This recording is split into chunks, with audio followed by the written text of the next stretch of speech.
Welcome to the Plant Paint Simulation. In this simulation, you'll investigate the major structure of plants. You'll also look at the functions and processes carried out by these plant structures.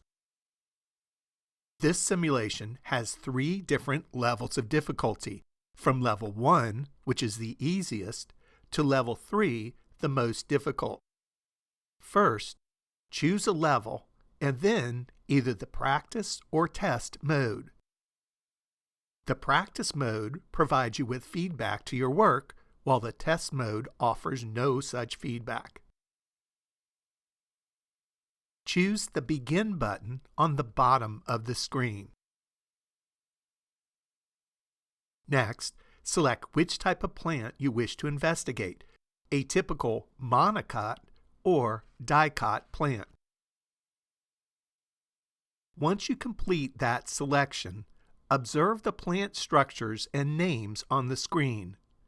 Select a plant part, then drag that plant part color to the correct matching name of the structure. After matching all structures and name, if in the practice mode, select the Check Answer button on the bottom right of the screen to evaluate your matches. If in the test mode, record the color and name of the matching structures on your laboratory sheet. Select the New Level button to move to a different level and/or different plant type.